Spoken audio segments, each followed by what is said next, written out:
আসসালামু আলাইকুম ওয়া রাহমাতুল্লাহ।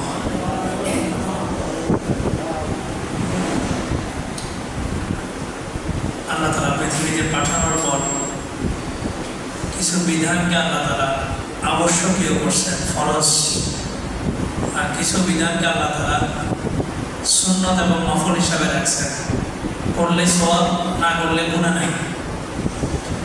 কিন্তু যে সমস্ত বিধানগুলোকে আল্লাহ তাআলা ফরজ করছেন, এটা হচ্ছে অকাট্য ফরজ, করতেই হবে, কোনো কারণেও সেগুলা বাদ দেওয়া যাবে না।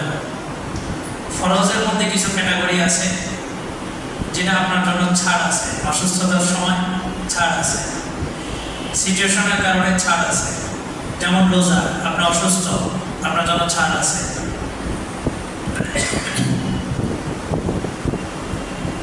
অথবা সফরে আছেন, আপনার জন্য স্বাধীনতা আছে, চাইলে আপনি রোজা রাখতে পারেন, চাইলে আপনি রোজা ভাঙতেও পারেন। কিন্তু কিছু বিধান আছে, আপনি যে অবস্থায় থাকেন ওই বিধানটা পালন করতেই হবে, সেটা হচ্ছে নামাজ। আপনি যে অবস্থায় থাকেন, দাঁড়ায় নামাজ পড়তে পারতেছেন না, তো বৈশা হলেও পড়তে হবে। বৈশা নামাজ পড়তে পারতেছেন না, তো শুয়ে হলেও আপনাকে নামাজটা পড়তে হবে। এমনকি পৃথিবীতে একজন মানুষের, একজন নারী সবচেয়ে কষ্টের সময় হচ্ছে তার বাচ্চা প্রসবের সময়, সবচেয়ে কষ্ট। ওই কষ্টের সময়টা পর্যন্ত শরীয়তের বিধান হলো সে শুয়ে শুয়ে নামাজ পড়বে, নামাজ মাফ নেই। এবং দ্বীনের সবচেয়ে কঠিন পরিস্থিতি, ইসলাম সবচেয়ে কঠিন সময় থাকে যুদ্ধের ময়দানে। হয় জয় হবে, না হয় পরাজয়। কার? মুসলমানের না ইসলামের? ইসলামের। বদরের মুসলমানরা বিজয় হয়েছে না ইসলাম বিজয় হয়েছে? ইসলাম। ইসলামের এরকম একটা কঠিন সিচুয়েশনের মধ্যে আপনার নামাজ মাফ নেই। আপনার যুদ্ধ অবস্থায় আছেন, তো আপনার মুজাহিদ কমান্ডার বাহিনীর মধ্যে দুইটা গ্রুপ হবে। এক গ্রুপ যুদ্ধ চালাবে, আরেক গ্রুপ আইসা নামাজ পড়বে। 4 রাকাত বিশিষ্ট নামাজে 2 রাকাত নামাজ পড়বে, আর 2 রাকাত বিশিষ্ট নামাজে 1 রাকাত নামাজ পড়বে। এই গ্রুপটা 1 রাকাত অথবা 2 রাকাত পড়ে যুদ্ধে চলে যাবে। যুদ্ধ চলাকালীন ওই যুদ্ধ যারা এতক্ষণ চালাচ্ছিলেন তারা আইসা 2 রাকাত নামাজ পড়বেন। আবার তারা যাবেন, বাকিরা আইসা বাকি 2 রাকাত পূরণ করবেন। আবার এরা যাবেন, প্রথম গ্রুপ আইসা 2 রাকাত পূরণ করবেন। এই নামাজটা হচ্ছে ব্যক্তি কেন্দ্রিক ইবাদত। এটা এমন একটা ফরজ যেটা কোনো অবস্থাতে আপনার জন্য কি নেই, ছাড় নেই। তবে এই ফরজ ইবাদতের জন্য নিষিদ্ধ কিছু সময় আছে, যে সময়টা আপনি চাইলেই নামাজ পড়তে পারবেন না। ফজরের পরপর, সূর্য যখন একদম দ্বিপ্রহরে মাথার উপরে তখন, এবং সূর্য যখন ডুবে তখন, আসরের পর, এরকম একটা ফরজ বিধান। এটাও কি আছে, 3টা সময় নিষিদ্ধ সময় আছে। কিন্তু এমনই একটা ফরজ বিধান আছে, জিহাদ ফি সাবিলিল্লাহ। এটা কোনো অবস্থাতেই কোনো মুসলমানের জন্য না কোনো সময় দেখবে, না কোনো পরিস্থিতি দেখবে, না সংখ্যা দেখবে, না অস্ত্র দেখবে। এটা যখন ফরজ, ফরজ। আর এটা যখন ফরজ হয় তখন এটা ব্যক্তি কেন্দ্রিক থাকে না, এটা সামগ্রিক, সমষ্টি, সময়ের উপরে একত্রে ফরজ হয়। আর এটা এমন ফরজ না যে কিছু মানুষ আদায় করলে বাকিদের পক্ষ থেকে আদায় হবে। যেমন জানাজার নামাজ, ফরজে কিফায়া, কিছু মানুষ আদায় করলে বাকিদের পক্ষ থেকে আদায় হয়ে যাবে।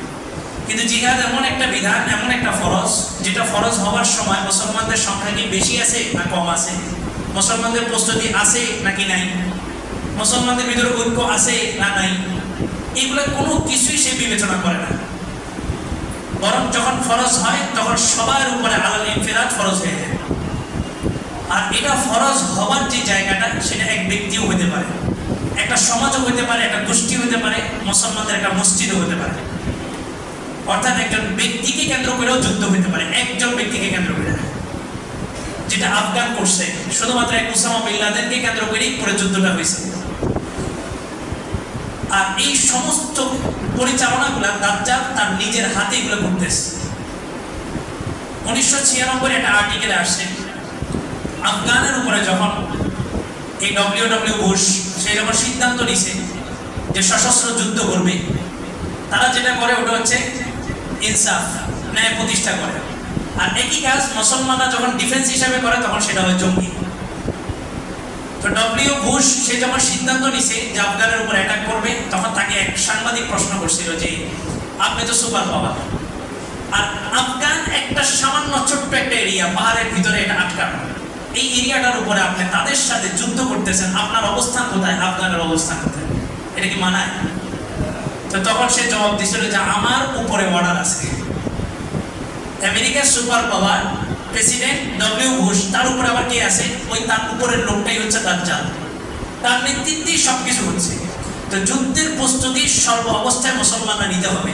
আজকের আলোচনার মূল উদ্দেশ্য হলো রাসূল যখন যুদ্ধে যাইতেন, যাওয়ার সময় রাসূল ডাক্তার নিয়ে যেতেন। ডাক্তার, যুদ্ধ তো বাঁচা শিখায়। আমাদের তো স্লোগান হচ্ছে জিহাদ জিহাদ জিহাদ চাই, জিহাদ করে মরতে চাই, মরা না। জিহাদটা বাঁচা শিখায়, মুসলমানকে বাঁচা শিখায়। তারপরেও কোনো সমস্যা যদি হয়, plan A plan B, negative positive দুটোটা মাথায় রেখে রাসূল ডিসিশন নিতেন। তো যুদ্ধে যাওয়ার সময় রাসূল কিছু ডাক্তার নিয়ে যেতেন। এক মহিলা সাহাবিয়ার ঘটনা আছে, যিনি ডাক্তারি বিদ্যায় পারদর্শী ছিলেন। পরবর্তীতে রাসূল এক যুদ্ধে যাওয়ার সময় অনেকে নিয়ে গেছেন।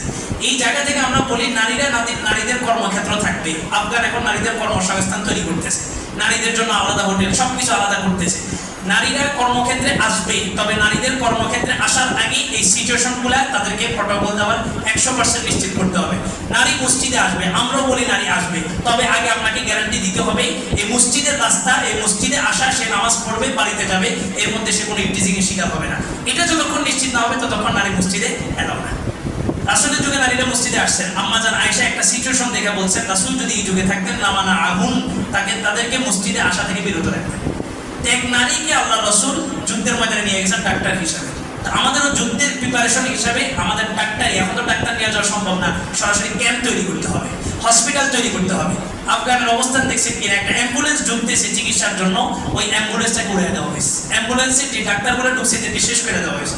আমাদের এই জায়গাটা, এই অঞ্চলটা খুবই একটা তাৎপর্যপূর্ণ একটা অঞ্চল, যেটা আগামীর ভবিষ্যৎ মুসলিম এবং হিন্দুদের মধ্যে একটা ডিভাইডেড রোড বাস্তবায়ন করবে। এই ফেনীর অঞ্চলটা, এই জায়গাটাতে কঠিন পরিস্থিতি যাবে, যেটা সচক্ষে আপনারা প্রমাণ পাইছেন বন্যার সময় কি একটা কঠিন পরিস্থিতি গেছে। না কোনো হাসপাতাল কাজ করছে, না কোনো মানবতা কাজ করছে, সব শেষ করে যখন পানি চলে গেছে, এরপর আমাদের বিভিন্ন সংস্থাগুলো আসছে, কাজ করছে, এখনো পরিপূর্ণ কাজ হয়নি। এই জায়গা থেকে আগামীর ভবিষ্যৎকে সামনে রেখা, বিগত আমলে গণতান্ত্রিক ঘষাঘষির কারণে জনগণের অবস্থা শেষ, এই দল উঠছে, ওই দল নামছে, মাঝখান দিয়ে ফেনী কি দোষ করছে? ফেনীতে তার বাসা ছিল, এটাকে কেন্দ্র করে ফেনীতে কোনো বিশ্ববিদ্যালয় তৈরি করবো, কোনো ধরনের কোনো পাবলিক ভার্সিটি পর্যন্ত তৈরি করতে দেয়নি। অথচ আমার ফেনীটা একদিকে চট্টগ্রাম, আরেকদিকে কুমিল্লা, আরেকদিকে নোয়াখালী, একদম মেইন পয়েন্টে আছে। এই যে ফ্রেন্ডশিপ যে হসপিটালগুলো করতেছে, সবাই সবার জায়গা থেকে সর্বোচ্চ সোচ্চার দাবি দিবে। এখন আর কোনো কিছু না, এই দাবিতে সবাই ঝাঁপায়া পড়ে। মনে রাখবেন, হসপিটাল আপনাকে দিবে, তবে আপনার চাইতে হবে। বাচ্চা না কানলে আপন মা পর্যন্ত কি দেয় না, দুধ দেয় না। তা আপনি চাইতে হবে, আপনার জায়গা থেকে আপনার সর্বোচ্চ দাবি দিতে হবে যে আমাদের এটা প্রয়োজন। আসলে প্রয়োজন আছে কিনা বলেন? প্রয়োজন আছে। প্রয়োজন থাকলে, ওই ক্ষুধা যদি থাকে, তাহলে আপনি চিৎকার করতে হবে, তারপরে মানুষ আপনাকে দিবে। সবাই সবার জায়গা থেকে এই বিষয়টা সোচ্চার থাকবে। রাজনৈতিকভাবে, ভৌগোলিকভাবে আমাদের এটা দরকার। আর শরীয়তের দৃষ্টিকোণ থেকে তো বলছি, আমাদের যুদ্ধের একদম পটভূমিটা হচ্ছে আমাদের এই ফেনী বর্ডার সাইডটা। রাসূল যেমন ডাক্তার নিয়ে যেতেন যুদ্ধে যাওয়ার সময়, আমরা যুদ্ধের প্রস্তুতি হিসাবে আমরা অন্তত একটা হসপিটাল এখানে চাই। সবাই সবার জায়গা থেকে আওয়াজ তুলবেন তো ইনশাআল্লাহ। আল্লাহ তাআলা সবাইকে কবুল করুন। দাঁড়িয়ে